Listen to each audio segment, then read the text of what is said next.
Hey guys, I'm here in my dad's garage. I get asked a lot to do videos packing fans. Excuse me, and I haven't done it up till now because there's so many different ways to pack fans. There's a million right ways and 2 million wrong ways, so I didn't want to try to give a specific way to do it. But I've gotten enough requests, so I figured I'd do a video. Here in the garage, I've got a big mess of boxes. Not all these are mine, but I've been saving all the boxes and packing materials for things that have been sent to me. So I've been reusing those for fans that I'm sending out. And I got a couple fans to send out here. Here I got this Homestead Portofino. You may have seen it in an earlier video. And I've got this box here. It's a little bit bigger than I would like, but I'm limited to the boxes I have on hand. So, starting off, first of all, the fan is disassembled. Down rod is off, canopy is off, switch cap is off, light is off, blades are disassembled, blade arms are disassembled, screws are in a Ziploc bag. And that's pretty standard. It kind of depends on the fan. For something like a Terra or an earlier Emerson predating the 1895 series that has switch housing that mounts to a real small lamp thread, I usually recommend removing the switch housing, otherwise that quite often gets broken. If it's a fan with a plastic motor housing, like Island fans or one of those Emersons with the K63 motor and the plastic housing, I recommend removing the housing, because that's the first thing that gets broken. The plastic Emersons with the K55 motor, like the Designer series, I don't see any need to remove the housing, but I would remove the switch housing. So that's the first step, is just full disassembly. You never want to ship it with the down rod attached unless it's an industrial.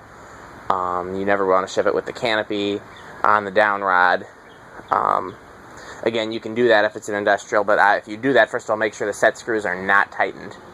But even then, I don't recommend it unless that's the only way. So I've got a piece of styrofoam in here. Styrofoam is the best thing you can use for fan packing, because it's a thick material. It's not going to move around. So the most important thing is that nothing can move around in the box and that nothing can touch the sides of the bottom of the box. So the motor is the most important thing not to move or to touch anything. So in this case, first of all, you always have the motor, unless you've taken the housing off, you always have the motor with the switch housing facing up. And then really the only thing you need to worry about on the bottom of the motor is that the wires aren't going to get severed by the down rod collar. And you have a thick layer of material between the bottom of the motor and the bottom of the box. In this case, you've got like 1.5 inches of styrofoam there. If you don't have that, you use some other material. It's not going to move around. If you put a layer of peanuts on the bottom of the box, well, then the motor's just going to work its way to the bottom. If you put a layer of crumpled newspaper, the motor is just going to work its way to the bottom. You can use those things, but then you have to incorporate something else. Like you could do a layer of peanuts and then a layer of cardboard, like a sheet of cardboard that covers the whole thing. That would work. Same thing with crumpled newspaper, although I'd worry about it getting flattened. You could do a thick layer of bubble wrap. It'd have to be more than one sheet, like 6 sheets or something like that. The foam pads, I've had people use that. Like that kind of stuff. That actually works real well. You can use people use carpet padding, blankets, anything as long as there's no way for the motor to touch the bottom of the box, even with a lot of pressure. So we got that. That's the first step. And I'm going to put another piece of styrofoam on top. Now, the next step is we want to fill in this space around so that styrofoam can't move. So I took the styrofoam apart some. So I'm just going to start filling in the space. And again, the problem with this kind of stuff is that it can move around, so you have to make sure that by the time it gets fully packed, that you have enough in there that it can't move. So I'm going to start here. Okay, another thing to mention is if you don't have styrofoam, or even if you do, I really recommend wrapping the motor in something, like a thick layer of bubble wrap or something like that. I'm not doing it in this case because I do have the molded styrofoam and I do not have a lot of big sheets of bubble wrap. But if you're at all unsure about your packing, that would be one of the first things that I would do. So let's just fill in. What is that? It's like somebody's Christmas decoration. Let's just fill in all the space around it. And still move around a little bit, so that's not enough. Because again, these boxes get thrown, they get beaten on, they get thoroughly abused. And it's worse than dating Chris Brown. So you definitely want to make sure nothing can move.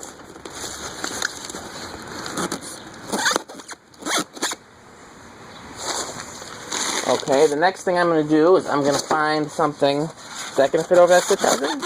Yes, it is. So that's perfect. That fits over the switch housing. The box will close. That's going to assure that no matter what happens, even if the fan gets turned on its side, the only thing I want to make sure of is there's still room for the light fitter. Yes, there is. So that's going to make sure even if the fan gets turned on its side or upside down, that motor is supported either way. I always put this side up stickers, which FedEx has, all over the box. But this way, even if it does, the worst thing that's going to happen, it's going to be supported on all the sides. So that worked out well. What else? I'm trying to figure out how to do this with one hand. The next step is to wrap everything smaller individually. Newspaper is fine for smaller stuff. People think the blades are fragile. Blades aren't fragile. The motor is the fragile part. Never use these unless they're popped, because I guarantee they'll pop in there. I had somebody use something that was real creative recently, and I think I'm going to try it myself.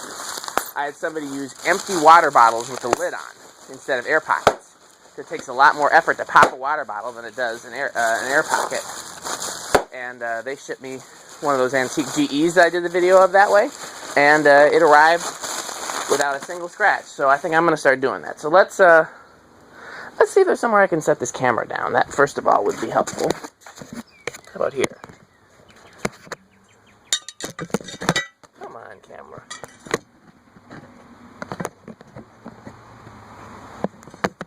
I'm going to assume that that's a decent shot. I'm going to go get some more newspaper.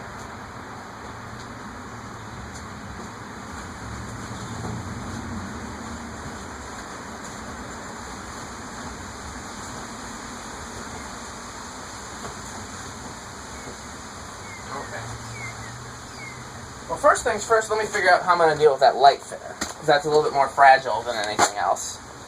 Because what I don't want is for it to be crushed by anything. Like if the box is turned down its side and the light fixture takes all the weight. What would be ideal is if I could put it in a separate box. Put the box in there, but it doesn't look like there's room for that. So I instead am going to use a paper grocery sack. I use paper grocery sacks a lot. And here is this kind of packing stuff. I'm going to put the light fitter here, and I'm going to surround it with those things so that, again, even if the box gets turned on its side, and this is why I'm saying there's no, one good way to pack, and there's no one bad way to pack. I'm just using what I got here and being creative. So next, I'm going to wrap the blades. A lot of people wrap the blades individually. I never have. I've never seen a reason to. I've never had blades damaged in shipping, except when somebody packed them going horizontally with the motor on top. So I don't ever worry about that. Is there 4 of them yet? I was going to do 3 and 3, but it looks like I did 2 and 4. So let's see, is there room for blades on this side? Looks like it. And then, I just wrap them and fit them in wherever. Again, I've never had blades damaged in shipping, so that's been a lesser concern of mine. Where's the canopy? Did the canopy not make it up here? Oh, there it is. So I'm just going to start wrapping the additional parts, the little blade badges and things, and just put them in anywhere there's space. Once you wrap them in newspaper, again, they're not super fragile, so they just become, once you wrap them in newspaper, they become more packing material. You just have to make sure that they're wrapped enough that there isn't going to be a metal part exposed and they start scratching things. And you have to make sure that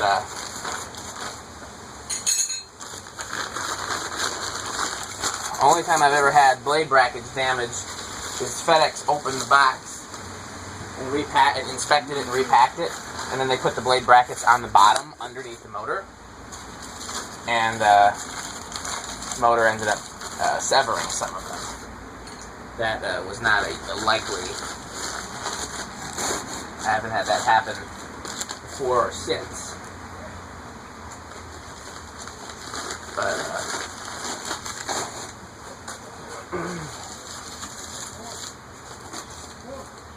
so using as much of this old newspaper as I can.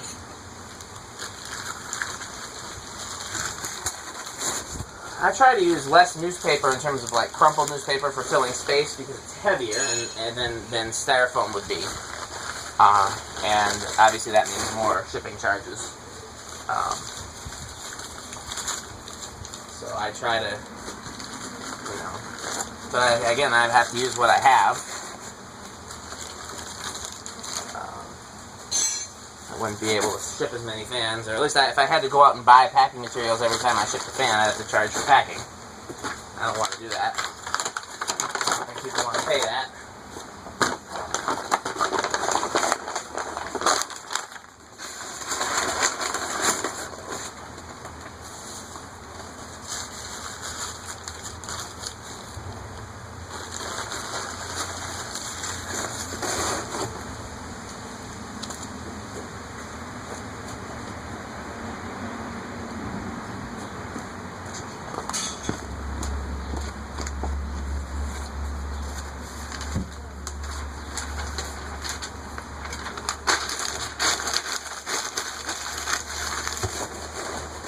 Okay, so let's take a look and see where we're at. You can see the motor is still surrounded by the styrofoam. Light fitter's in there between these things and the motor. Wouldn't be necessarily ideal if it ended up being traveled on that side, but even then, these should protect it, and the styrofoam should protect it from the motor. And they rarely turn the boxes on their side, so that should be okay. Everything else is wrapped up. So only thing I have to do left now is fill in the rest of the space, because if you don't fill in the space, then stuff can move around. So I'm just going to fill it in with what's out here. This is the only time I will sometimes use peanuts in packing, is top filling, because if you do it on top and you do it tight, then the peanuts can't move around a lot, but you have to really cram them in there and know that they will settle. The other time that I'll use peanuts is if I'm double boxing. Double boxing means you take the motor, you wrap it in something, say bubble wrap, and then you put it in a box that it fits snugly in, like the box walls touch the sides of the motor, and then you take that and you put it inside a bigger box, and you have bubble wrap on all 6 sides. Not bubble wrap, excuse me. You could do bubble wrap, but peanuts work fine for that. So, and you want to fill the box fuller than it looks like, and then really press it closed. You want to, fill it all the way. Let's see how this fills. Oh yeah, see, that's barely even closing, but by the time I push down on that, that'll close good. That side could use a little more. How about this piece of styrofoam? Will that fit there? Gotta move this one. Oh yeah, that's a tight fit. So, this is one way. This is not my most glamorous way, but it's what I got with the materials that are here, and I have no doubt this will get to its destination safely unless FedEx just really loses their mind on it. And I got one other fan to pack today, so I will probably video that one as well. And we can compare, see if it's similar or different. So hope this helped somebody. Thanks for watching.